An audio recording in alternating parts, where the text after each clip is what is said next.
Today, we are diving into some really fascinating new research. It's uncovered a hidden threat that's kind of lurking on the websites we all use every single day. It's a vulnerability that gets past our best defenses by turning a website's own code against itself. And trust me, it might just change how you think about the web.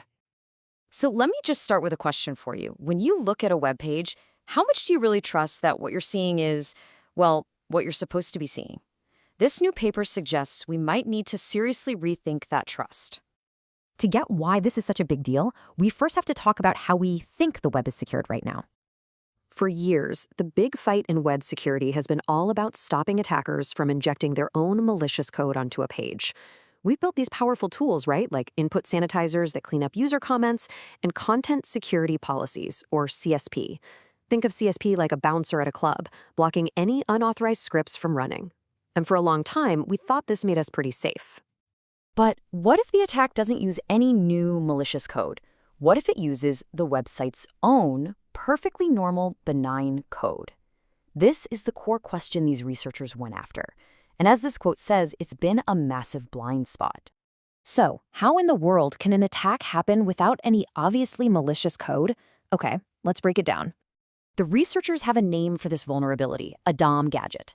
The best way to think about it is like this. It's a small, innocent piece of a website's own JavaScript that can be tricked.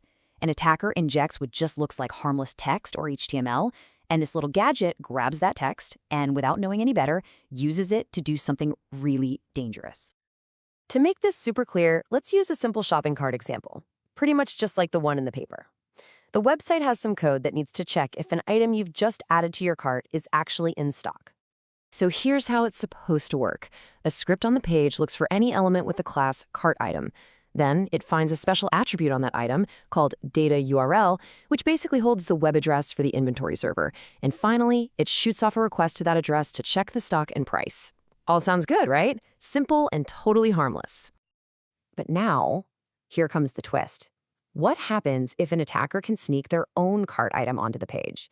Maybe through a leaky comment section, or even just a weird-looking URL. And this shows the two main attacks perfectly. Okay, on the left, the attacker's fake cart item has a data URL pointing to their server. When the site's gadget runs, it grabs that malicious URL and sends the inventory request, maybe along with your private data like a security token, straight to the attacker. Ouch. On the right, it gets even crazier. The attacker can make their server send back a fake response, like telling the website that the price of that brand new phone in your cart is $0. And this is the absolute key. The website's own trusted code has been turned into a weapon. The attacker didn't need to inject a single line of malicious JavaScript. Nope. They just fed the existing code bad data.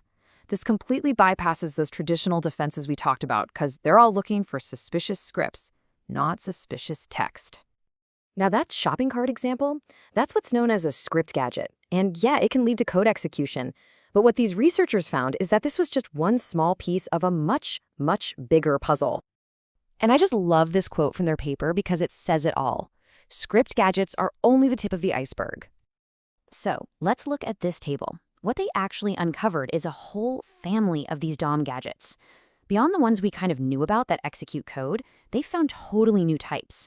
Things like asynchronous request gadgets that can be used for data theft, website gadgets that can hijack your entire session, even navigation and form gadgets that can lead to phishing or steal your passwords.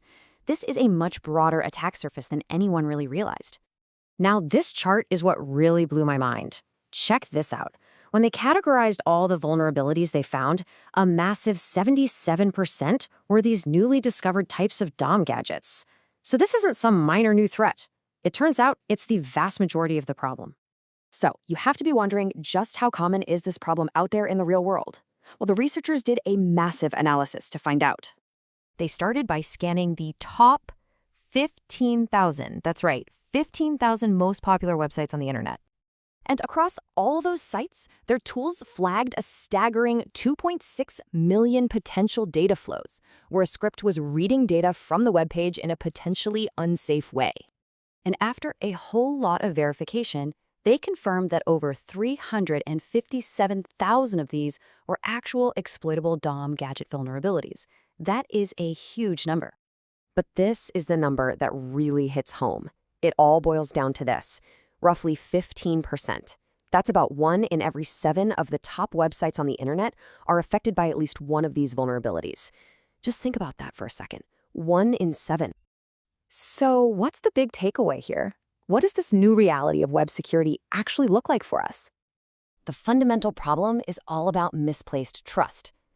For decades, developers have been trained to sanitize inputs before they write them to a page. But they've always assumed that once content is on the page, it's safe to read back and use in their scripts. This research proves that assumption is just dangerously wrong. And what's more, it seems like a lot of developers are just not prepared for this kind of threat. Get this, a full 10% of the gadgets the researchers found had absolutely no checks or sanitation whatsoever on the data they were reading from the page. None. This research really forces us to ask a tough, foundational question about web security. I mean, if a website's own code can't even trust the content of its own page, what is left to trust?